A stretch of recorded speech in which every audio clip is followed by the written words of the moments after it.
Imagine stepping into the sun and casting a shadow on the ground. It follows you, mimics your every move, yet has no color, no depth, no voice. But what if that shadow isn't just a passive outline?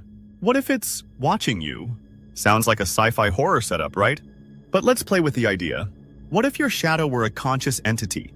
A being trapped in a two-dimensional prison, stuck forever in grayscale, following a three-dimensional master it can never truly be.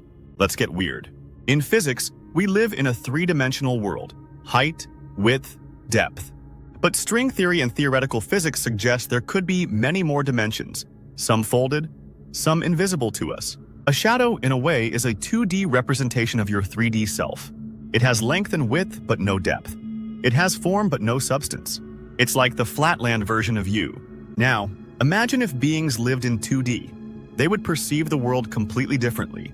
They couldn't comprehend our 3D reality. Just like we struggle to imagine the fourth or fifth dimensions, a 2D consciousness wouldn't understand depth. To them, you, your full self, would be something godlike, mysterious, incomprehensible. Your shadow would be the closest it could ever come to understanding you. A whisper of your existence. A fingerprint of your motion. But what if this shadow had thoughts? What if it questioned its own existence every time you moved and it had to follow? What if it wondered where it came from? Or why it disappears at night? Or why sometimes it grows tall or shrinks small? From its limited viewpoint, reality would seem strange. And you would be the unknowable force behind it all. Maybe the shadow believes it's making its own decisions, not realizing it's merely reflecting yours. To it, every flicker of motion would feel like a spontaneous event.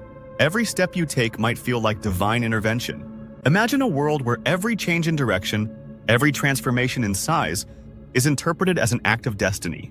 It gets even wilder. Some scientists have proposed that our entire universe might actually be a hologram, a 3D reality projected from a 2D surface. If that's true, we might be the shadows of something higher, conscious projections of something more complex than we can comprehend. In that case, our sense of control might be just as illusory as a shadow's. Are we reflections of a deeper, more real version of ourselves that we can't perceive? What if our emotions, decisions, even thoughts are echoes from another dimensional self? And in ancient myths, shadows have always carried symbolic weight. They were believed to be parts of the soul, fragments of the self, or even omens. Carl Jung described the shadow self as the hidden, repressed part of our psyche, the side we don't show others, and sometimes not even ourselves. Could that psychological concept have roots in something deeper? The shadow follows us not just physically, but symbolically. In every decision we make, every mask we wear, there is a hidden self watching, absorbing, reflecting. Sometimes it surfaces in dreams, sometimes in art, sometimes in anger or impulse we don't recognize as our own. And here's another thought. If we could communicate with our shadow, what would it say? Would it resent us for being stuck in a silent, depthless existence? Or would it be grateful for the light we bring, for the movement that gives it purpose? Consider how your shadow reacts to different light. Sharp and defined in the noon sun, long and eerie at dusk. Does it experience fear when it fades, longing when it stretches away? Could shadows experience emotion, even if we can't measure it? If consciousness can exist in unexpected forms, perhaps awareness doesn't require neurons, only patterns, attention, repetition. Maybe your shadow is conscious, not in the biological sense, but as a metaphor, a representation of the parts of you that observe silently, the side of you that never speaks but always sees, the quiet self, the archive of all you don't say. Next time you see your shadow stretching across the ground, think of it differently.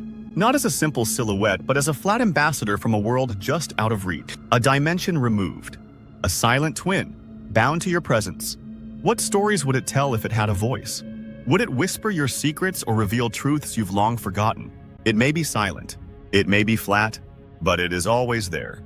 A mirror made of darkness, forever watching, forever wondering. And maybe, just maybe, it dreams of one day stepping into the third dimension, to become what it's always followed, to become you.